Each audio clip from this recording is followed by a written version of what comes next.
So as I was saying, so you may have currently a node in the root list, which is the main, and then you have a subtree below it, and then you do a decrease key somewhere here, okay, and that then does cascading cut until it reaches an unmarked node, which is then marks and stops. So as part of a decrease key, you can end up by having a child of this root which is marked. And now if you do an extract main, this gets taken out, and this node and the other children also goes to the root list.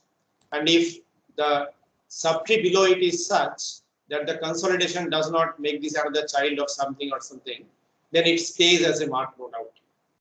So at some point of time, you may have a node that is marked in the root list.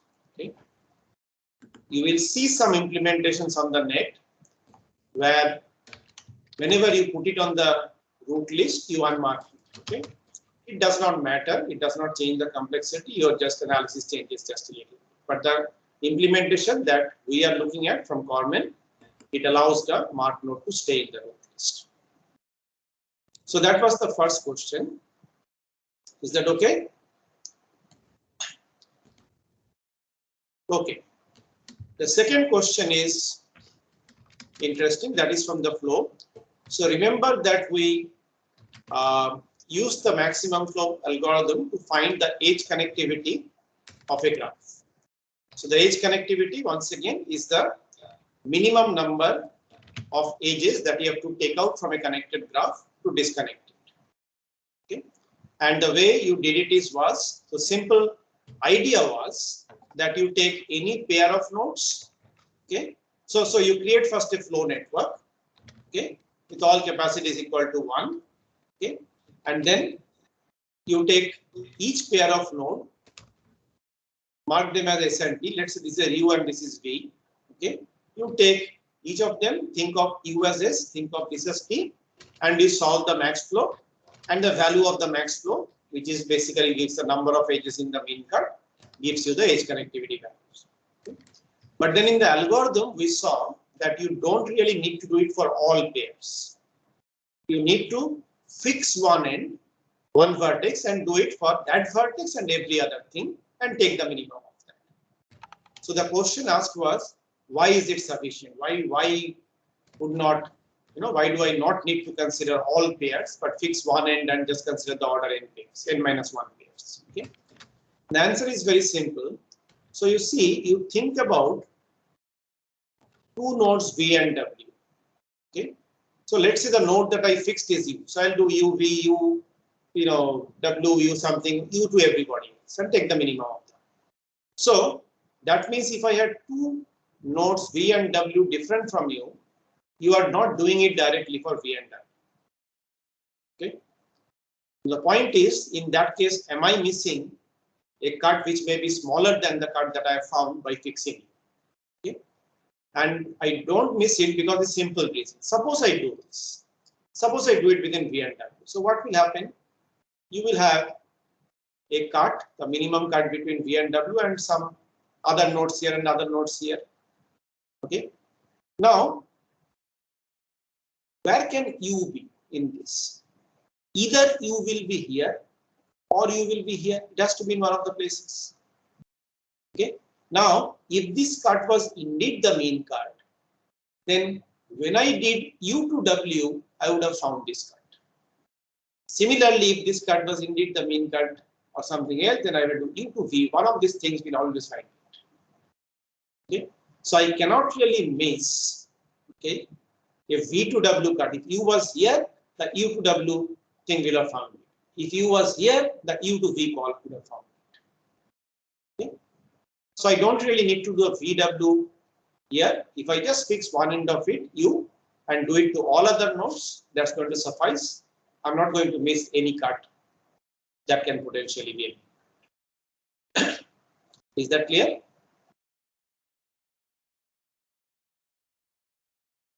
Yes, no? Yes, sir. Yes. Okay. So that's all the queries I got. Okay.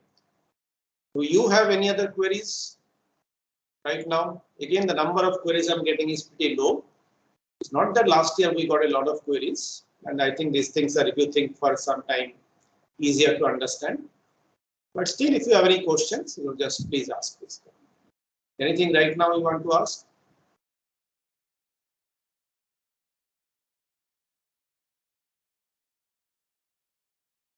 Okay.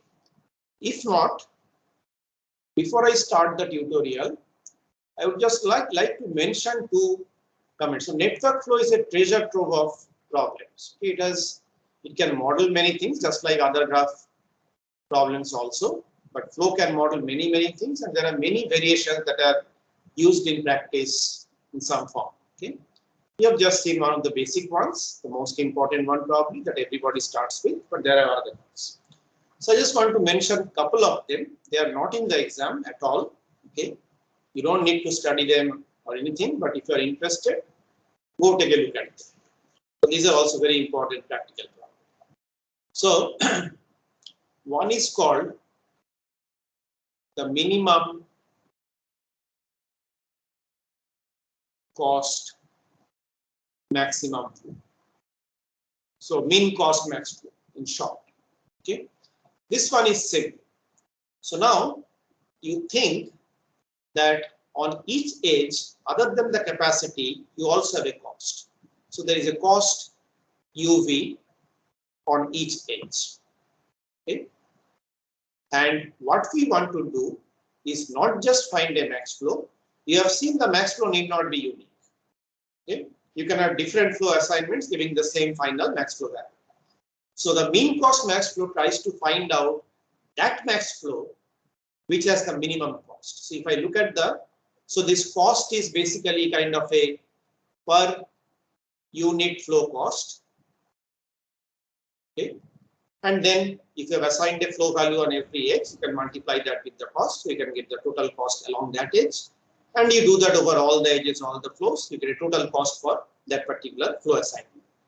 So the mean cost max flow problem basically says that I want to find a max flow, but then I want to find the max flow with the minimum cost among all possible max flows. Okay.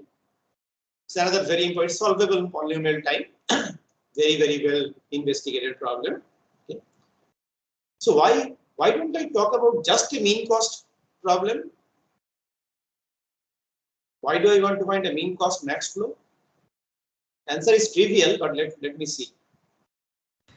Don't ship anything at all. Exactly. Okay, so whenever you have these dual problems, two objectives, you think one of the objectives usually the mean cost will not make any sense. Basically, it's a trivial solution. It makes a sense, but it is a trivial solution.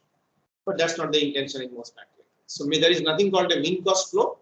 There's a mean cost max flow. Okay. Okay. The other problem is slightly more complex and slightly more non-trivial to solve. So this is not a trivial. I'm not saying this is trivial to solve, but I'm saying it's polynomial time algorithm exists. The other one is let me explain. So again, you have this flow network, but now you have k commodities. So you have the same network, but no ST. Just think about the edges with total capacities. And these k commodities, I have basically a triple for each commodity. Okay. So basically, commodity I want to ship DI units from. So now there are multiple S and T, SI to TI. Okay. No. But then I cannot violate the capacity constraint. Okay, so that has to be satisfied, same as before. Okay, and this is total capacity, just like before. So if I have 100 capacity on an edge, then the total amount of flow over all commodities cannot exceed 100. Okay, and then I have to satisfy flow conservation at every node. Okay, for each commodity.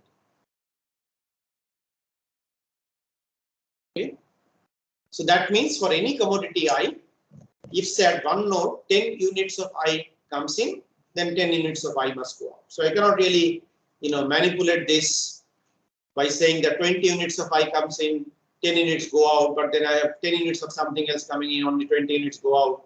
Because that will require either producing something at some point. So that's to offset that somebody shipping less than what is coming.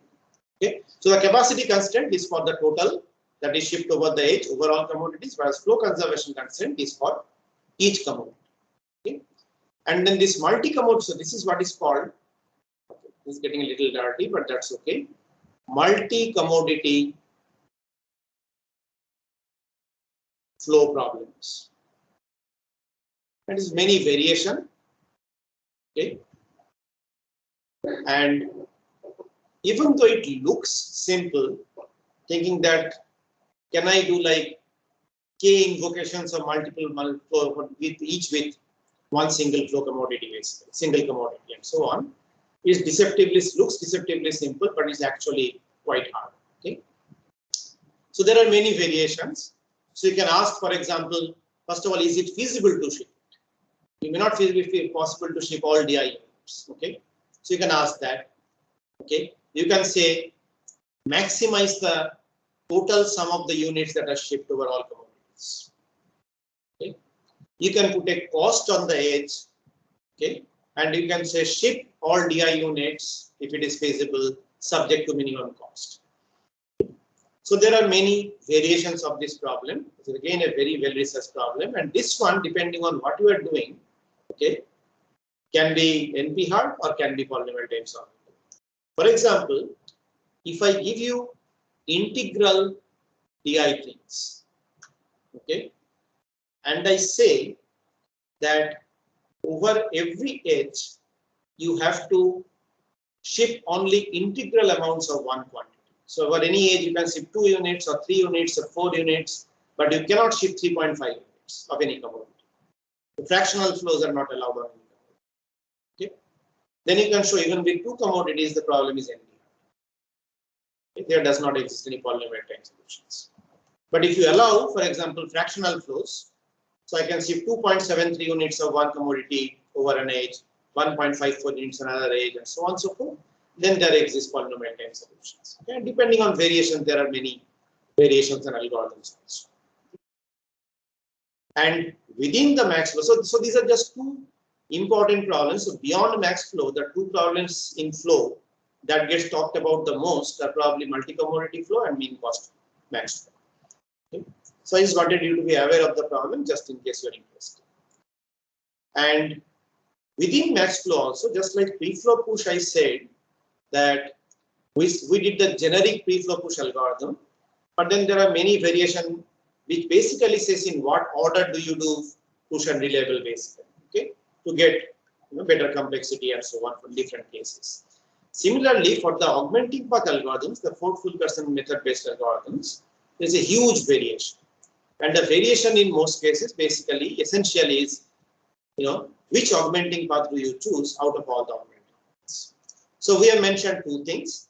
One is the basic Ford-Fulkerson, which allows you to choose any which way, but we have seen a depth first choice basically. Okay, and then we have looked at Edmond-Cast, which has been a breadth first choice. Now there are n number of variations. Okay.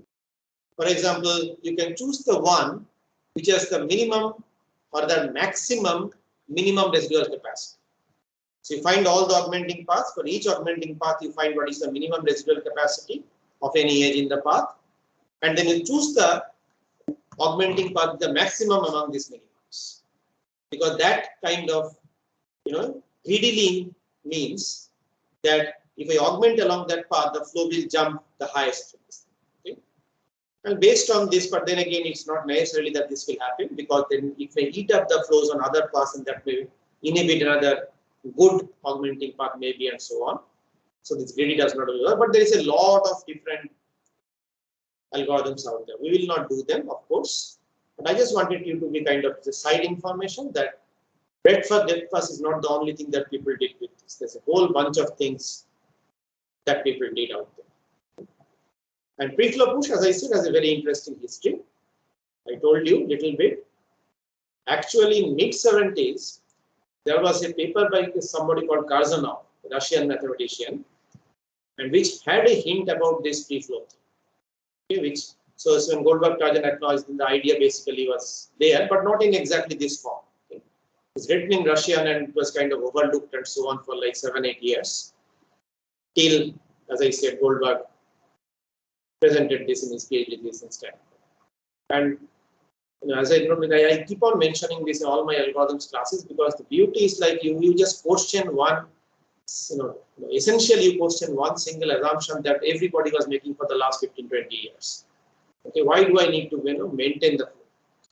Then comes the other details as to okay, if I don't maintain it, what do I do with the excess flow? How do I push it back, etc. So all those are great things, but it all starts with this basic thing: is that why do I have to maintain the flow conservation at all times? Because ultimately, I need to. The practical problems that I'm trying to solve using them will require whatever comes into Go. But when I'm computing things, okay, it's just intermediate steps. Why do I always need to maintain it at every step? So as I mentioned, almost all very fast practical implementations of MaxFlow nowadays, both sequential and parallel, are based on free flow push.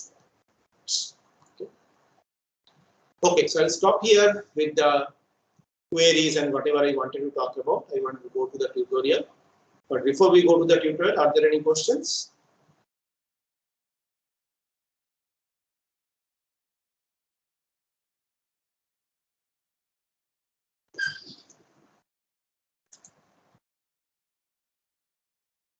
Okay, if there are no questions, you can hear me, right? There are spurious network problems today. You can hear me, right? Yes. Yes, sir. Yes, sir. Yes. Okay. Okay, so let's go to the tutorial. Same rules as before.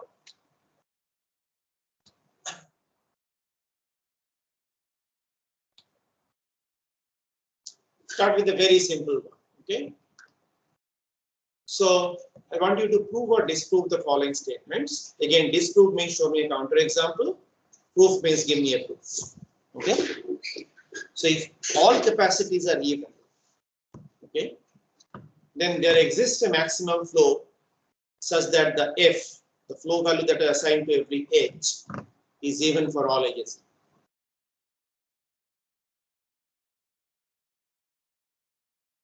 Look at the first one first. Just think for 1 minute or so. Okay, and then I will ask.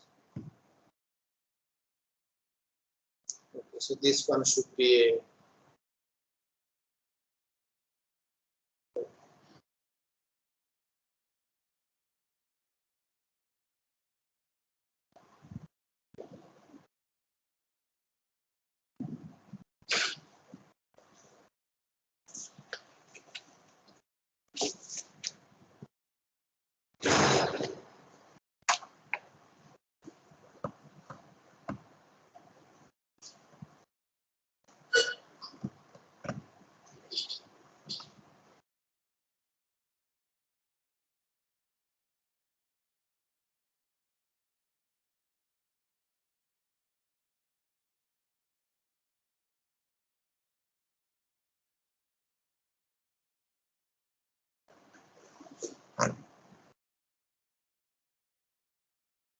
actually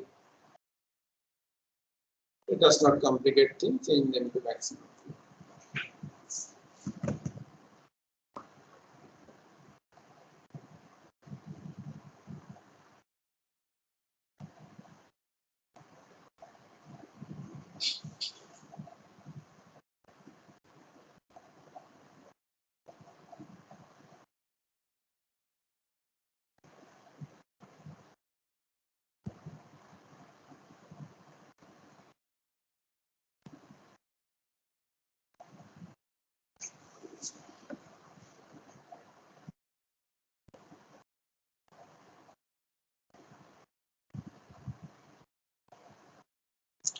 Okay, I think this one is easy. Anyone want to try A?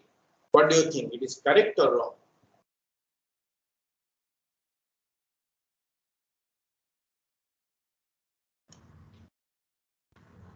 It is correct.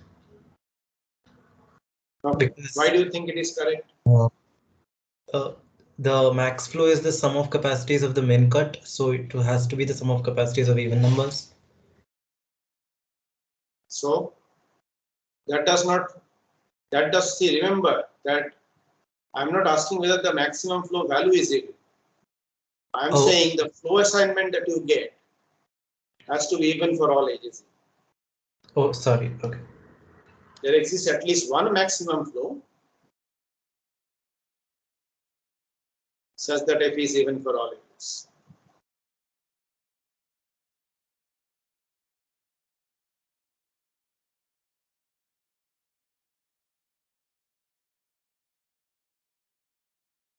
Anyone else wants to try?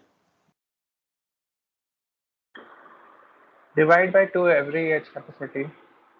Right. Then run the max flow algorithm, then multiply by 2. Answer. Yeah. So the 2 is in the integer capacity. Okay. And again, if you think it is yes, then you have to prove it. So how do you prove it? You prove it by showing that there exists a flow, actual assignment f, such that every edge is even. Okay. So now, how do you show that? So it's a simple thing, basically, that if all capacities are even, okay, then I divide every capacity by 2. That can be even or odd. Then whatever max flow that I get, if I multiply that by 2, I will get the max flow in the original graph. Right? So the simple proof is basically that you take each edge, so you have a G, okay, you form a G dashed with each capacity as whatever the capacity by 2. Okay, then you solve the max flow on this graph. So you'll get some flow assignment f dashed, okay, and some max flow value f dashed. Okay, then you just multiply them by 2. So this will also get multiplied by 2. But what we are really interested in this, because this is now guaranteed to be, and because this was integer capacities, you are guaranteed that each of these f dashed are integers. Because with integer capacities, we know, we have not proved it, but we know there exists a maximum flow such that all flow values are integral. So f dashed is integral. Okay, I multiply by 2, I get another integer. Okay, and that will give me the flow assignment that such that the flow assignment is even for every edge and it's a maximum. Is it okay? What about the second one? Will it hold for odd also? No, sir. Okay. Again, this is not a class, so I can't ask you to draw. Let's do that. It's very simple. You can have many different examples. Let me give simple the graph that we are using anyway. Okay. So let me put some odd numbers. Okay. But it's the same. Put a higher thing than this. So whatever you do, this flow will always be 6. Okay, that's the only max flow that you have actually. So if all capacities are odd, doesn't mean there is a maximum flow such that f is odd for all of this. Okay, so I think this one was simple. Let's do another modeling one. And this one is simple. So you have n cities and m bidirectional roads between them. So at the beginning, there are AI soldiers in each the ith city. So AI is an input. Okay, I've told you there are 10 soldiers in city 1 and 20 soldiers in city 2, 35 soldiers in city 3 and so on. And the soldiers can roam around, but they can roam only in this specific ways. They can either stay in their own city or they can go to one of the neighboring cities by moving along at most one move. So basically you can stay in your own city or just go to one neighbor. That's all you're allowed. Okay.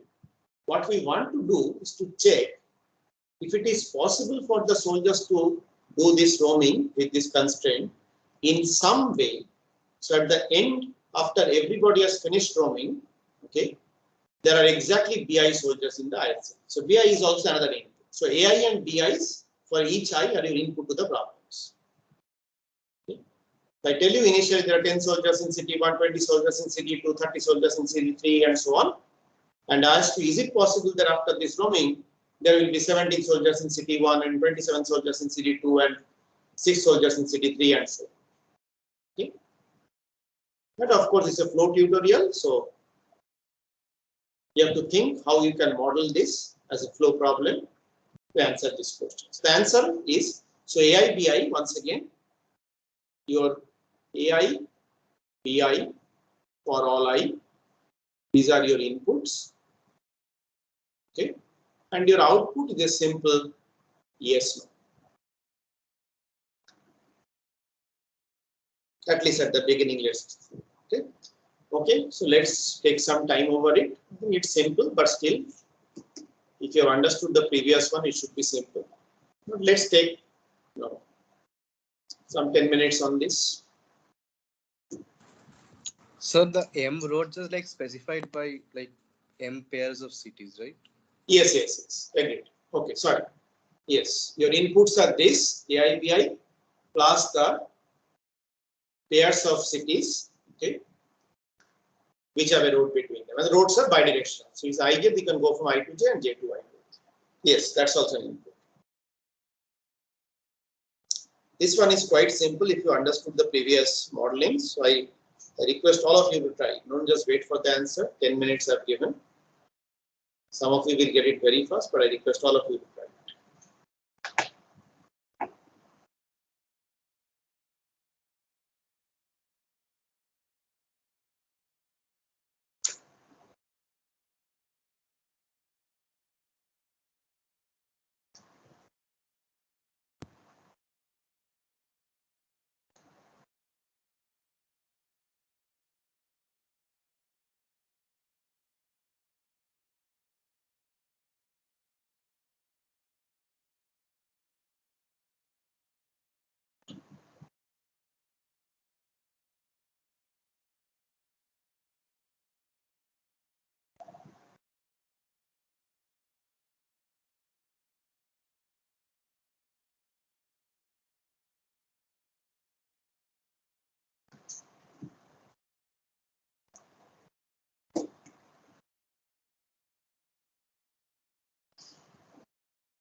Sir, Yes. sir, can a soldier be only in either its home city or the neighboring city? Like it cannot go further than that. No.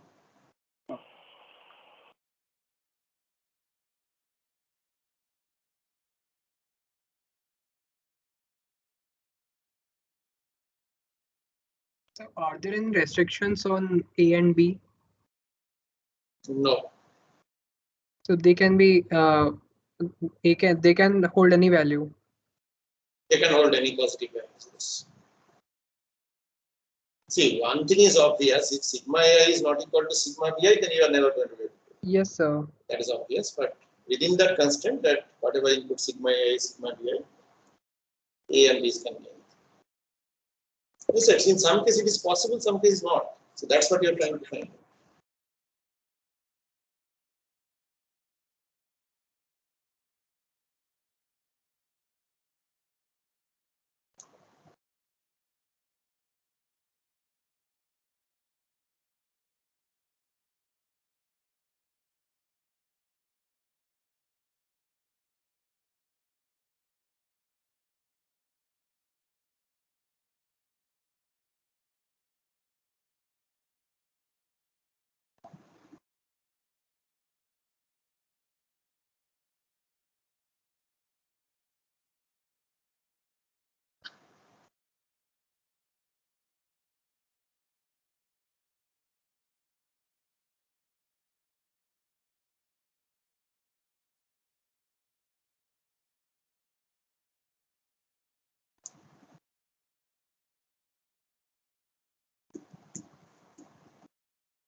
Okay, let's hear some ideas.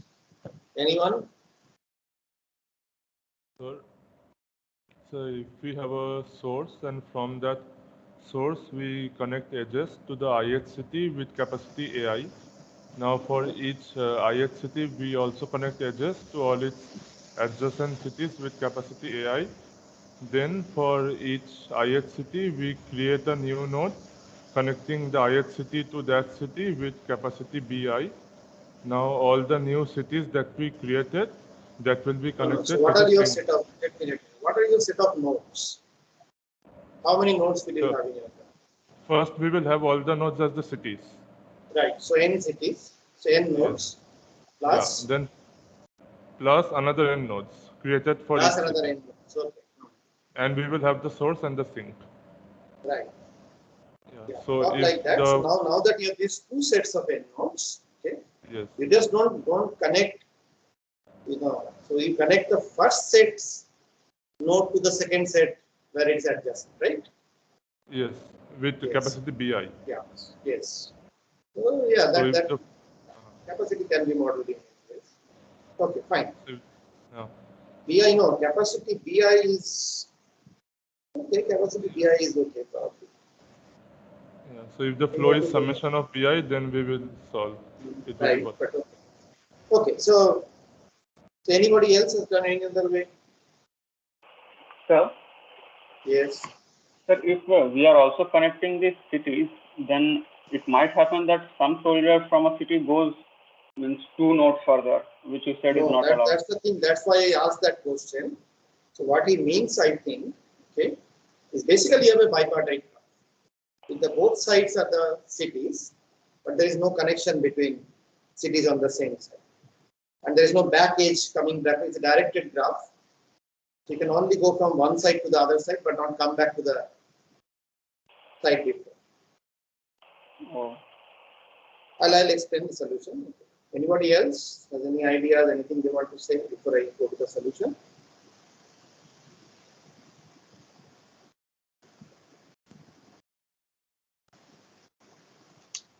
Okay, that case. So it's a graph with cities and roads and all, and we have seen them for shortest paths and all. So the first thing to start is, you think about all your cities. So let me draw something, and you say which city has a road between. Okay. Remember, roads are bidirectional, so this may have 5, something.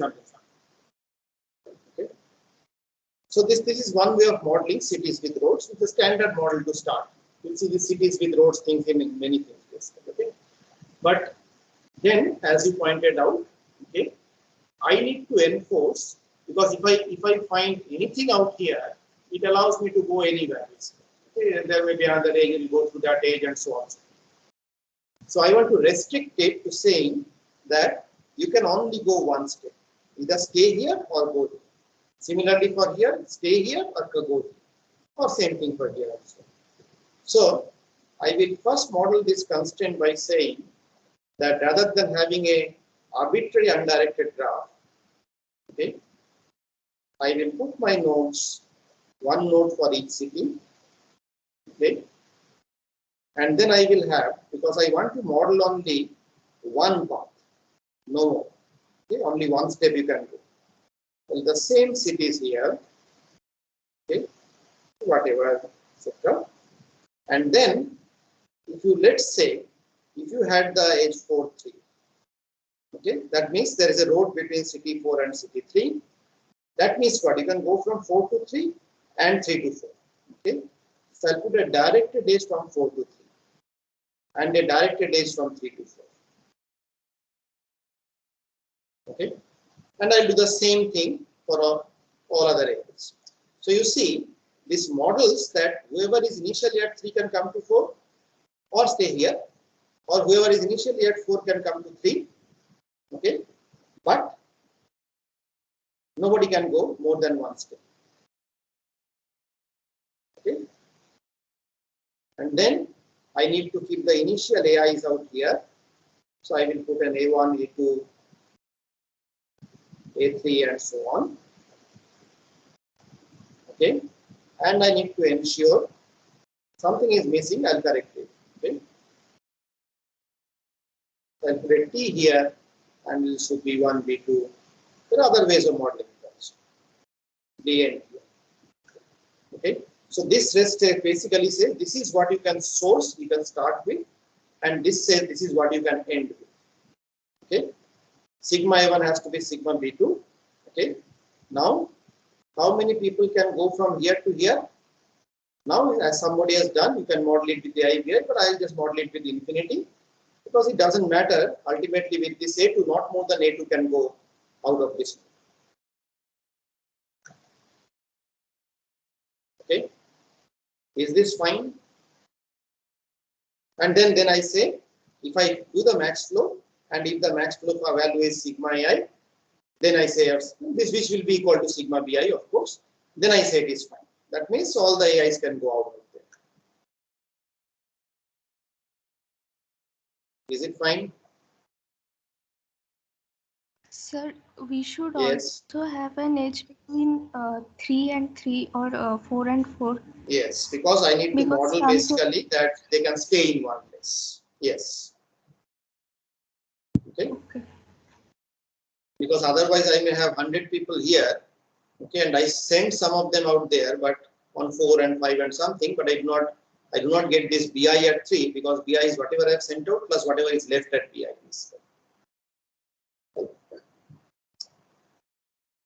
So again, like if you think for some time, I'm sure you will get it. But one way to think, just think about what should be your node speed, what are the constraints that you have to model. So there are capacity constraints and there are other constraints like you can move only once and so on and so forth. Okay. Is it okay? Can I move on? Can you explain once again? Which ones from the beginning? Yes, sir. Okay, no problem. So you see, you have n cities and some roads. Okay, so I know how to easily model with the graph. If I forget about the constraints, AI, BI, all those other things. So I have one node for each city, and I have the edges. Okay, which directed bidirectional roads, bidirectional, so I do undirected. But then I see if I try to do anything with this by adding an ST somewhere or anything, okay, then I cannot prevent anything, any flow to actually go over more than, go over multiple such roads. But I don't want that. I want to enforce the condition that you can go only over one road. Okay, or stay in one place. Okay.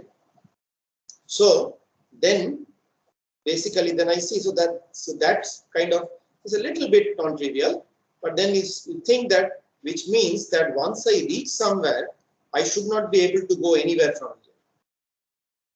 here. Okay, if this is my I, this is my j. But then I have to go from I to j, but this is a bidirectional road, so that means it should allow me to go from j to I also. Okay, so how can I model both these roads and such that after I take any of these roads, I cannot go anywhere? That gives you the idea about the bipartite. So I have the same set of nodes as both sides. If the edge ij exists, I'm going to add one edge from node I to node j here, one edge from node j to node I here. It's indicating that I can go from I to j or I can go to j to I. But then I will not add anything in the back side because that will allow me to come back here and then maybe take another edge, take more than one. Okay.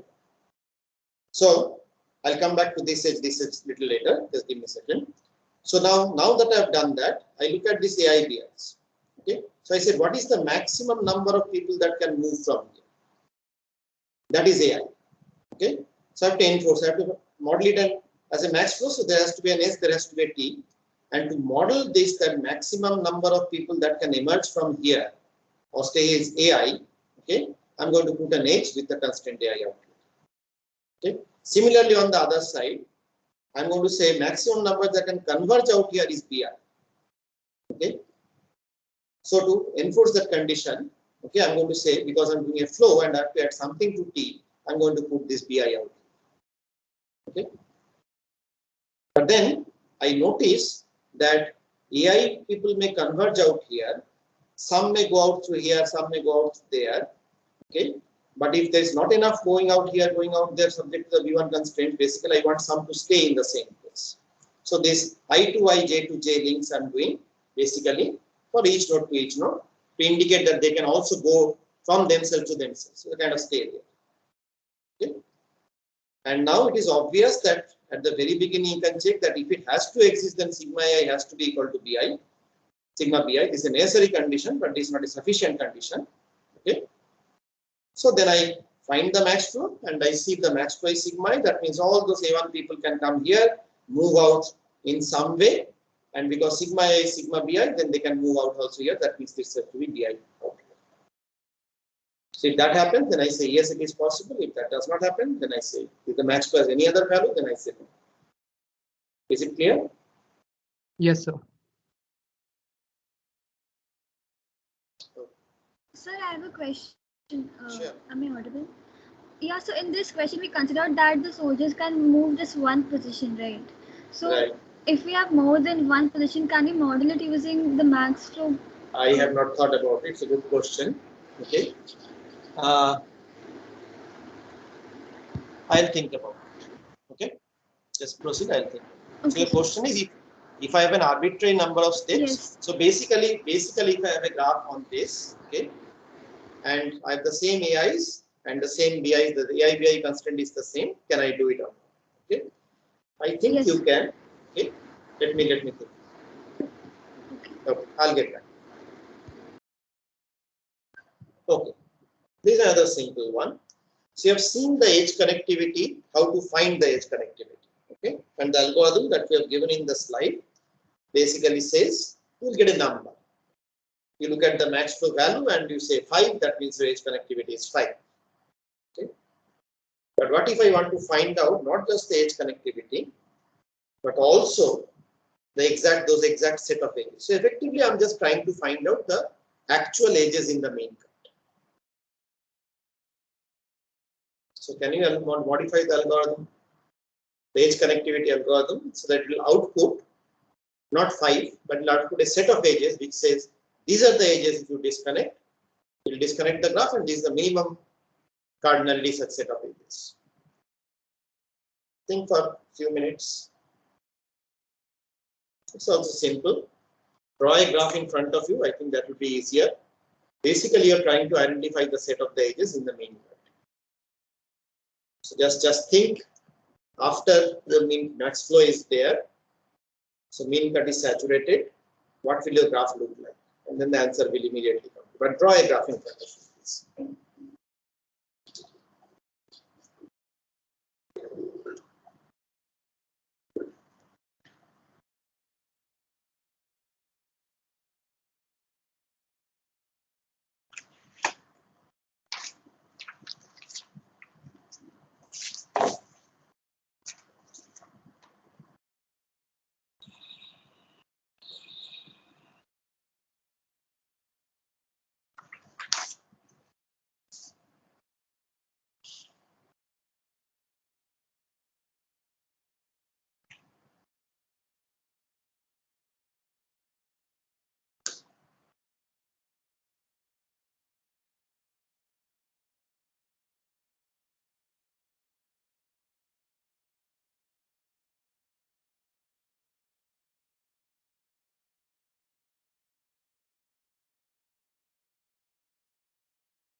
So this is actually easy. If you draw the log, rather than exact graph is also okay. But as I said, we are trying to find the edges of the mean cut. So this is the mean cut. So mean cut will basically two sides. So this is my S, this is my T. Okay. So quite like this, and now let's take one more minute.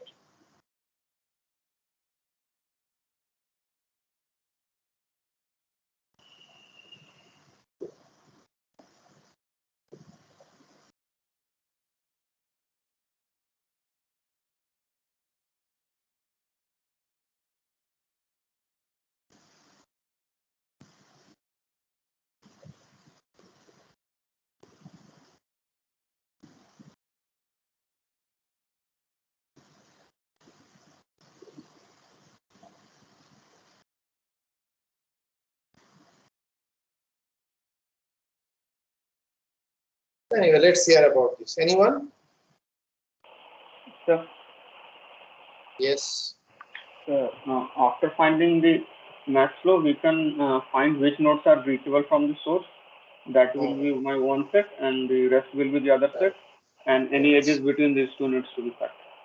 Yeah. So see, if you draw this picture, it becomes apparent like this basically, because once you find the max flow, when is the max flow? Max flow when the mean cut is saturated. Okay. So basically, there is one critical thing that you did not tell, but that's okay.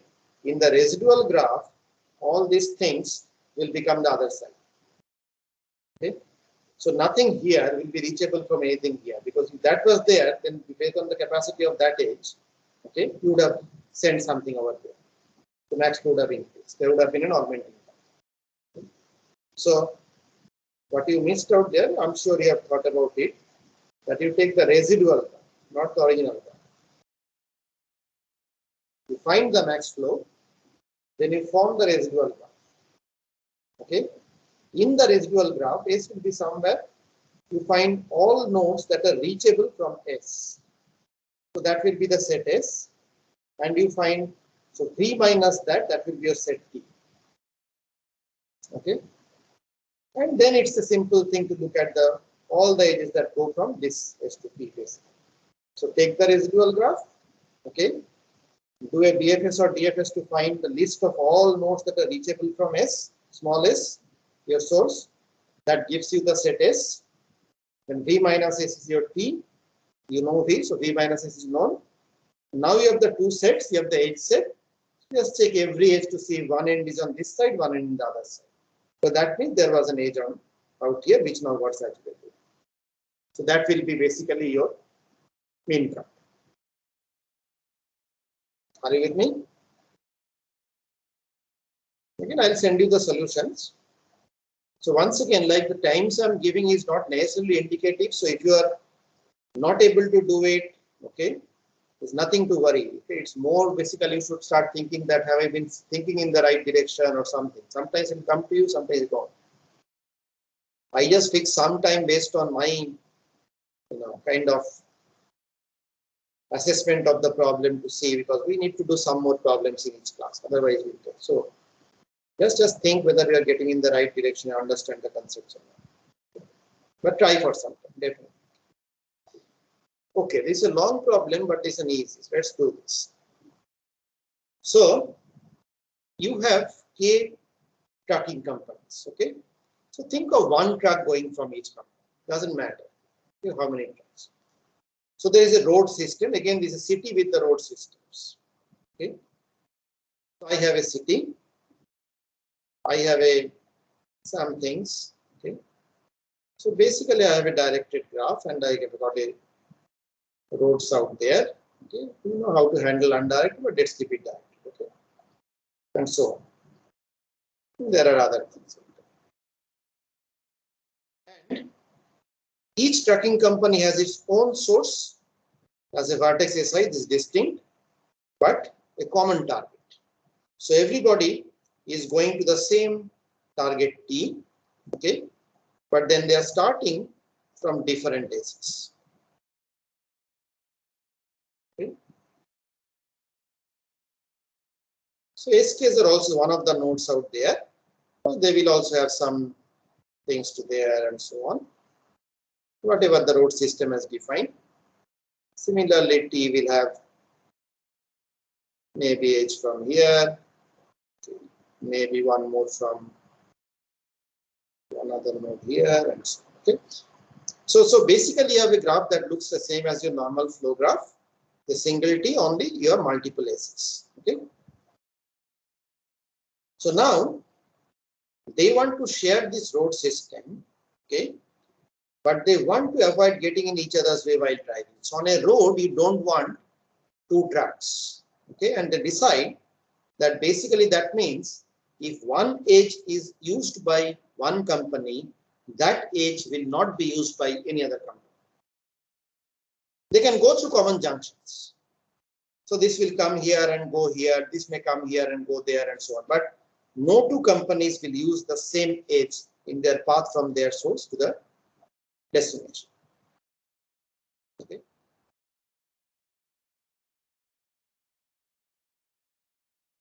So what you want to do is to design an algorithm to find such paths. So it's a company one should follow this path. This edge, then this edge, then this edge, then this edge. Company two should follow this other path. Such that no two paths will have a common edge. Okay, this may not be possible. If you have lots of K's and a very sparse graph, it may not be possible. Or you have to say impossible in that case. Is the problem understood?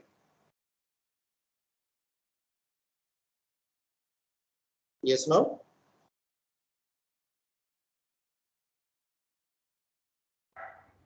Yes, sir. Yes, sir. Yes? Okay. So try it for 10 minutes again. You have any questions? Ask me.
Okay, so let's talk about this.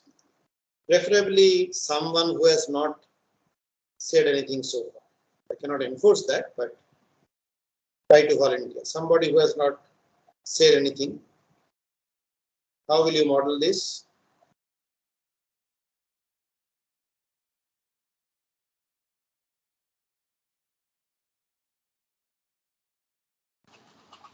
Sir, first we construct a super node that is connected to all the key start nodes.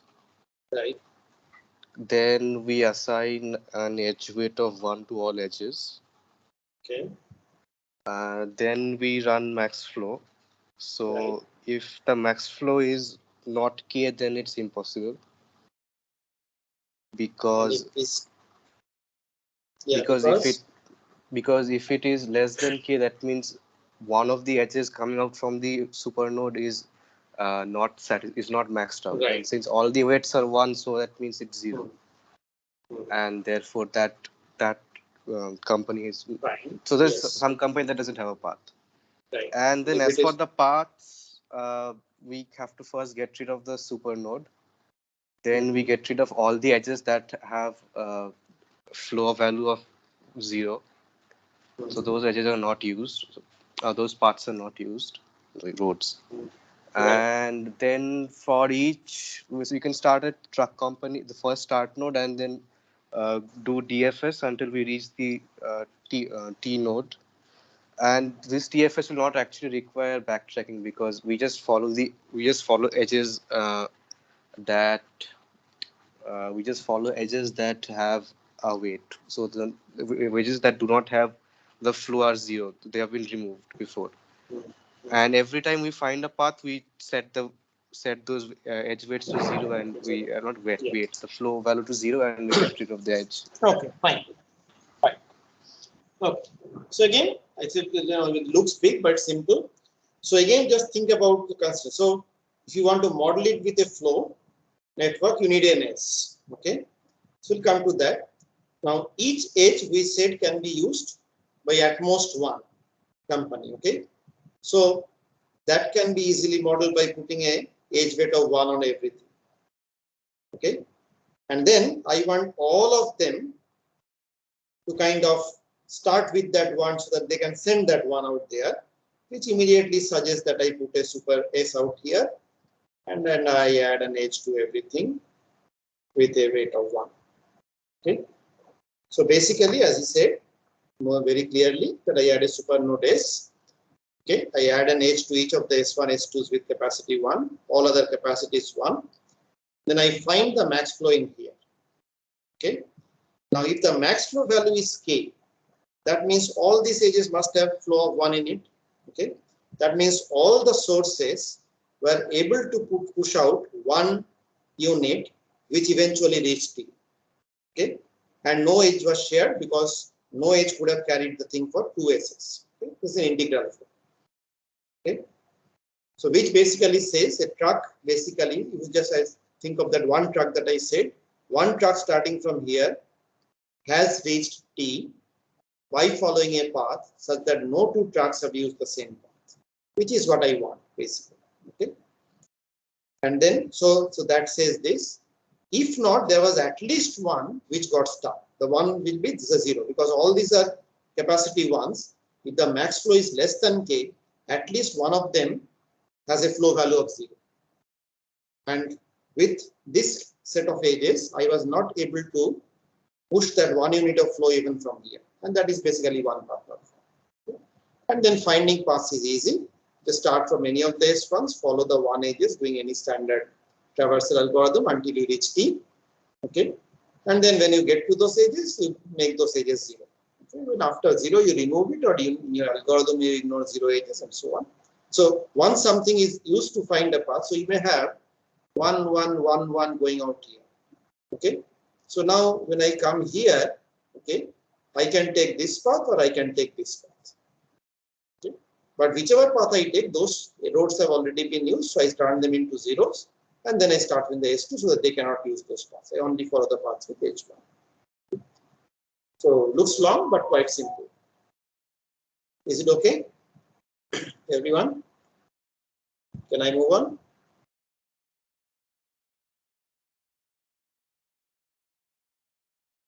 Okay. So here is the second last one. I think there's one small one I will skip, but another interesting one we want to do. So obviously it's a max flow tutorial, so I wrote this, but it is superfluous. So proof that every K regular bipartite graph has a perfect matching. So what is a perfect matching? So you know what a matching is. We have already seen that. So perfect matching is equal to, it's a matching first of all of size n by 2, exactly n by 2, where n is number of vertices. Okay. So what does that tell you about graphs that may have a perfect matching? First thing,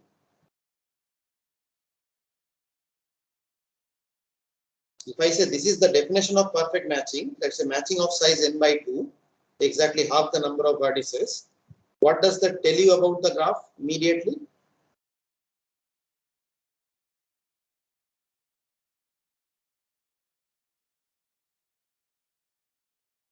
Come on, somebody?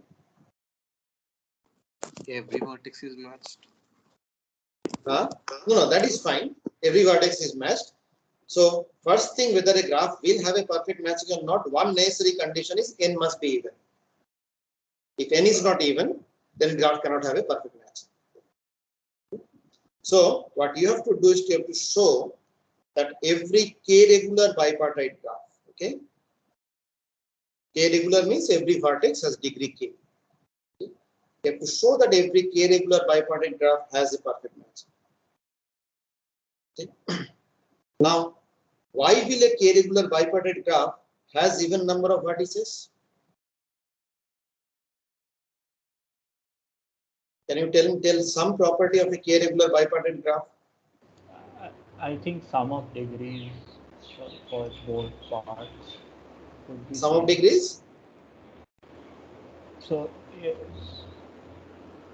So basically, if we Yeah, go ahead.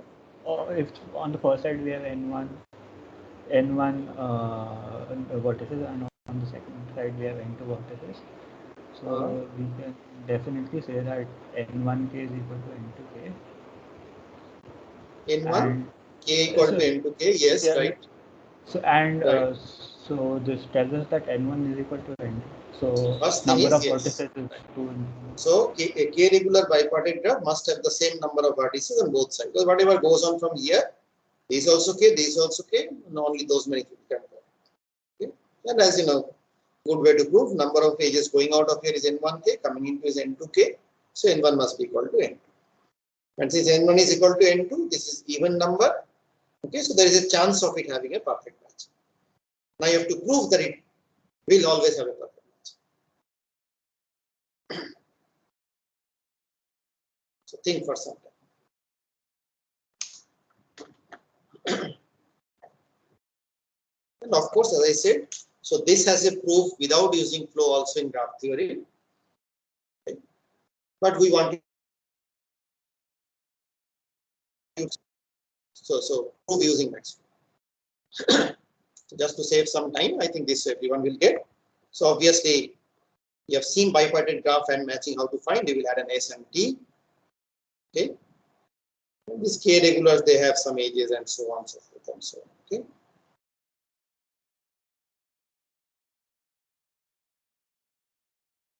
All right. So now start from here and you say, what will this graph be? How will you prove using this graph that if this bipartite graph is K regular, then it will have a perfect match? Think for 5 minutes, like 7 minutes.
So just to give you a hint, because I want to do one more problem after this, so it will be short on time. So you know, and you can use that result that this is a bipartite graph. If I find a matching in this, I find the maximum flow in this, okay, then the value of the maximum flow or the number of edges saturated from S will give me the size of the matching with some weight. So question is what those capacities should be. Because I know with 1, 1, 1, 1, it always gives me that.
Okay, let's see. I will not solve it completely.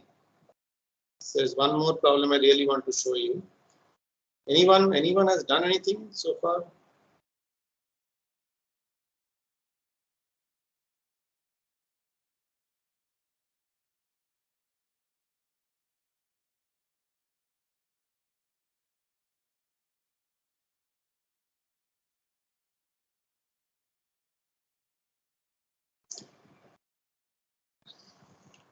Okay, this problem and the next problem I'll let you think, but next problem I want to explain and go a little bit at least. Okay, give you some. So this one, this side is just 1, 1, 1, 1.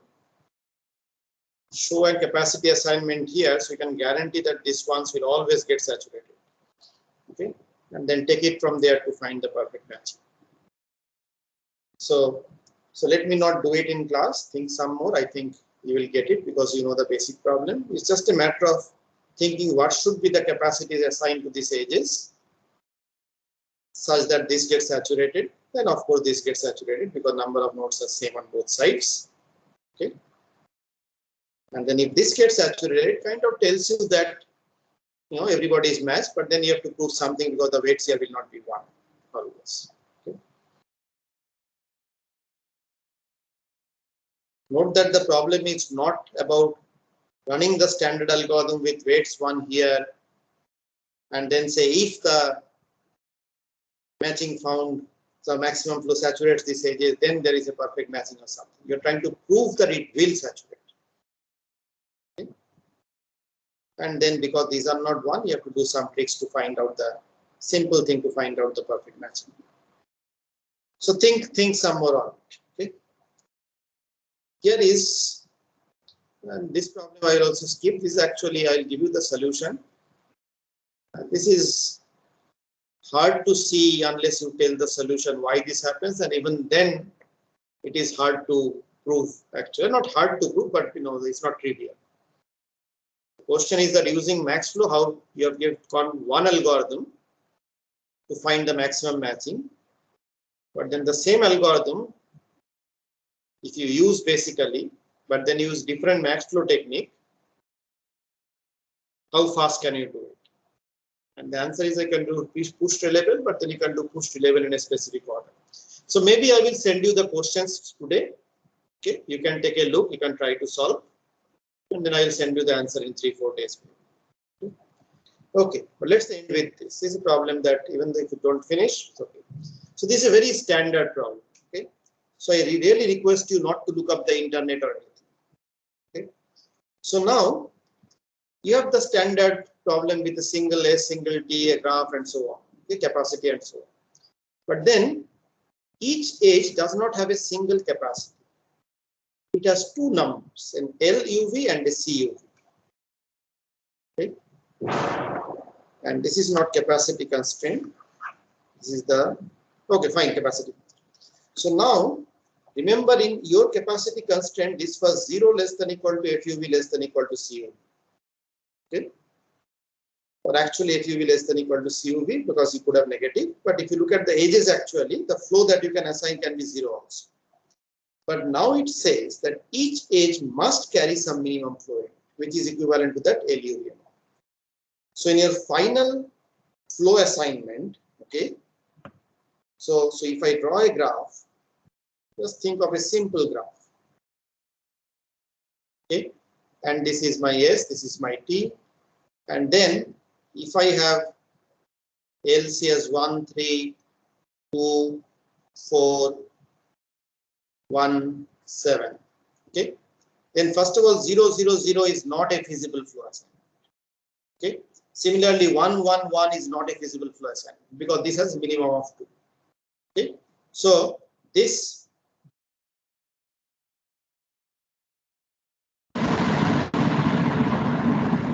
okay, 1, 1, 1. Okay, this is not a feasible flow. Okay. Whereas if I do 2, 2, 2 is a feasible flow, 3, 3, 3 is a feasible flow, and so on. Are you with me?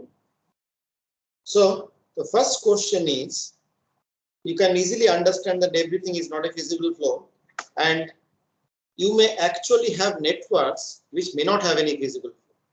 For example, if I increase this to 3, 5, okay, so it must have 3 in here, and then I decrease this to 1, 2. So it must have 3, but it cannot carry more than 2. So there does not exist any feasible flow out there. Okay, so your graph may not have a feasible flow, or even if it has a feasible flow, which you must start with, okay, it may not be as trivial as finding for the standard max flow problem is 0, 0, 0. Okay. So the first step of the problem is, can you find a feasible flow on this network, or come up to say that no, it cannot be found. But if it can be found, can you find such a feasible flow on this network, which will satisfy that the flow assignment F is greater than equal to L for all the edges and less than equal to C for all the edges. Okay. So you want to convert this to a standard max flow problem. Okay. It's not easy. It's not very easy to see, but then think for 5 minutes. Let me at least hear some ideas, whatever directions you are thinking and so on. And then I will kind of point you in the right direction. And then you can try to do it. But please do not look up the internet, because this is Very standard, well-known problem, but it's a very interesting problem. That's why I want you to think about it. So let's think for 5 minutes. You don't have to solve it, just try to think how you will proceed and so on. What would be the direction?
So let's discuss. It has been a long class. I don't think you'll get the solution right now. So let's discuss anyway for 5 minutes before we call it quits.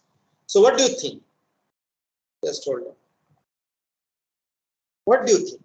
Any ideas? What do you want to kind of start with? Something that you may not get a solution, but at least some idea that you think that it may lead towards something. Anyone wanting to try?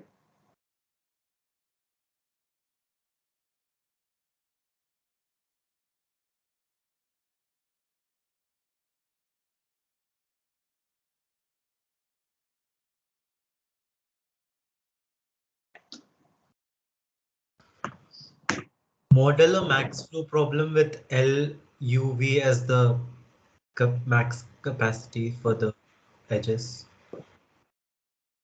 How will that solve it?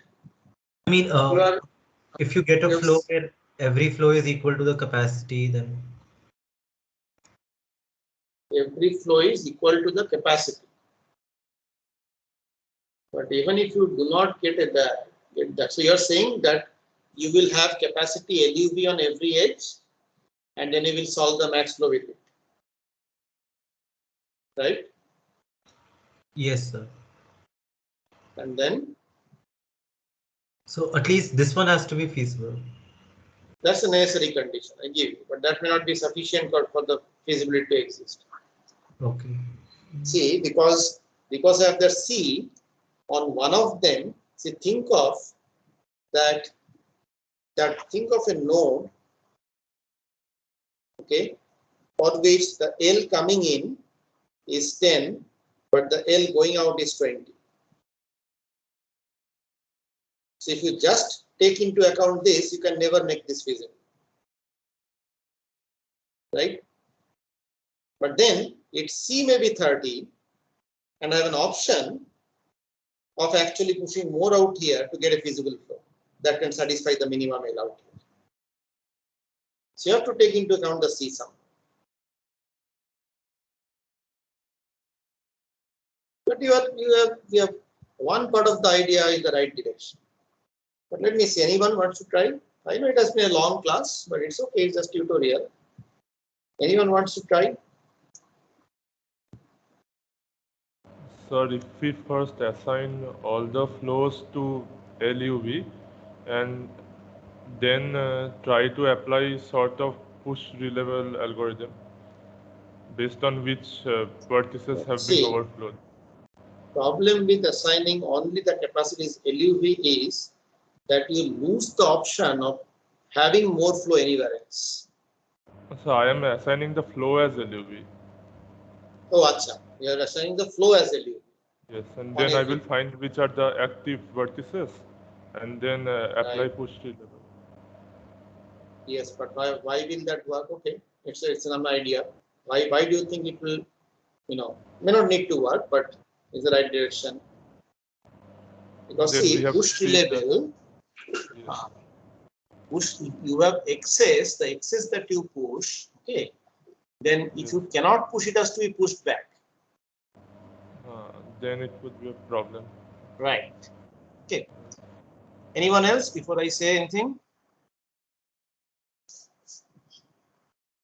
So think in terms of standard, rather than going into the exact method of finding the max flow like push reliable or something. Try to get to a point where you can say that if I solve max flow in it, it will give.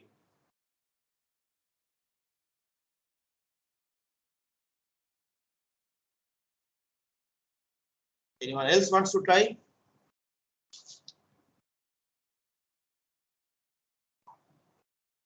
Okay. As I said, you can look up the solution anytime on the internet, but that's not fun. Okay. So I will not tell you the full solution. Okay. That is obviously there, you can very easily find out. But I would really love for some of you to actually think about it after the class sometime. Okay. So what do you want to do? Okay. Store. Think of any one node V. Okay. So it has some incoming edges and it has some outgoing edges. Okay. So now, if I look at this, if I do a sigma Li over all these edges, this is the minimum flow in any flow assignment that this must handle. Okay. Similarly, if I look at the sigma Li on these things, okay, this is the minimum flow that this must push out. All right. The flow is not there. But then whatever the difference is, okay, so if this quantity is less than this quantity, that has to come from the CIs, the remaining CI minus Li thing of all these edges. Similarly, if this is less than this, then this has to go out by the CI minus Li of these edges. Am I making sense?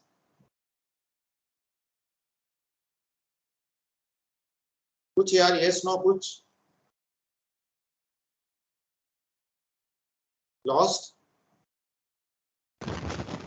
Yes, sir. Okay. So once again, okay. So I'm saying whatever flow assignment happens, because these are the minimums, this node must handle this much incoming flow and must handle this much outgoing flow. If they are the same, these sigmas is fine. But if they are not, then if this is greater than this, okay, then the remaining things out there, that CI minus Li capacity must take the remaining flow out. Okay. Similarly, if this is greater than this, then the remaining capacity of these edges must bring in that much flow into this, at least. Then it can bring in more and then this. I'm trying to find at least one feasible flow, not maximum flow. Okay. So then can I club all these edges? Okay, this part, can I separate out? For each edge, can I separate it out into two things? One is Li and one is kind of two edges, Ci minus Li. Okay, and then all these things with Ci minus Li's. Okay, Li, whatever the H capacity is. Okay. So this will say whether I can balance it, but then where does the Li go? Okay, because the Li must flow in and Li must flow out. Okay. So can I consolidate this Li? Because here, which edge is it coming by is unimportant to me. Because I cannot change anything on these edges. They will all be an Li. Must be. So bring in one consolidated sigma Li here from somewhere and take out one consolidated sigma Li here, which is the outgoing from here. Are you with me? I have not said where I am going to bring it from, where I am going to do it. Are you with me? Yes, sir. Okay. Yes, sir. So then where should I bring it in from? Where should I bring it out from? So the thing that I'm trying to say is, because this Li must come in, and this, okay, let us not use both Li in both places. Let's say this Lj. Okay. Since this Li must come in, let it come in from somewhere. So I kind of put it in that node. And since this Lj must go out, take it out from here. So I kind of take it out from there somewhere. Okay. But then this imbalance I have to manage with this Ci minus Li's, and there I have the option of putting some more on this edge rather than that edge and so on. So those edges I keep separate. Okay. So I will get something like this. From my original network, okay, if I have a node U, I will have the same edges, okay, for each node U. And these capacities will be original Ci minus Li, etc., Cj minus Lj, and so on. I will get one edge in and one edge out, okay, which will be the sigma Li's of all the incoming edges together and sigma Lj's of this. So this goes where, this goes where, okay. And then what happens for S and T? So now the way I draw it, I know I am telling you that this does not go to S, this does not go to T. Okay. Can you just think in this direction? So basically, all I'm saying is that I will pump in the one that will come in anyway. I'm saying let it come through here. Okay. And then I pump out the one which comes through here and say let it come through. And my final criteria of yes or no will be if these are all saturated. Because if this is saturated, this means I was able to pump in here in the max flow, which is a flow conservation between something and something. Okay. Because if this gets saturated for all the sigma Li edges, that means I was able to bring things here and then manage the difference from this using this. So this was the extra thing that I had to put on after managing the Li. Okay, I was able to bring this here. I was able to take this entire thing out. Okay, so this has to be saturated. This has to be saturated. If all of them are saturated, that says this was able to pump in Li. This was able to take in sigma Lj. But whatever the imbalance is, whether it's positive or negative, was managed by this. Because in this entire thing out here, this was a maximum flow between something and something, and flow conservation was maintained. So these were the extra things that I was able to put in.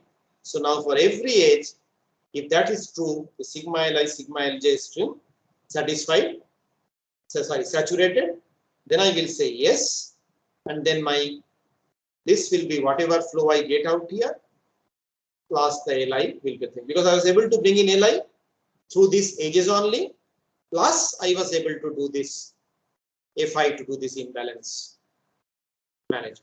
But the question is, where does this thing go? The subtle thing that will happen for S and T. Are you with me? Does the intuition make sense?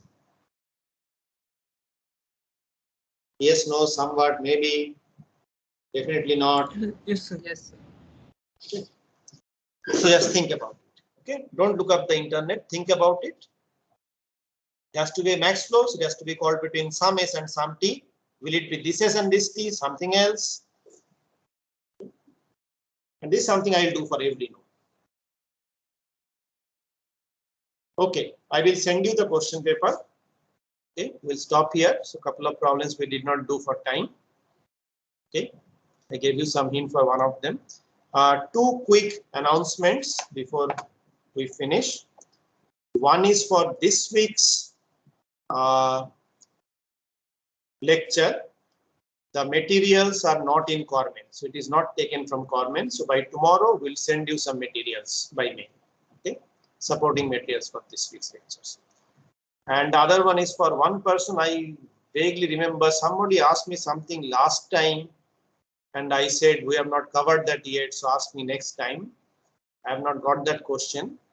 So if you understood, fine. If you have not, please send me a mail. Okay, and I will take care of it. Okay, so thank you. If you have any questions, fine. Otherwise, you can leave. Eddie, anything else?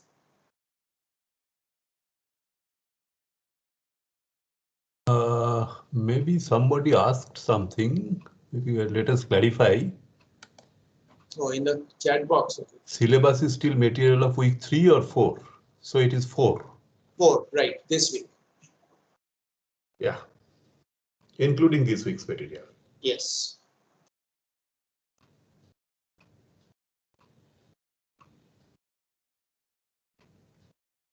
Okay, otherwise we can leave. Maybe.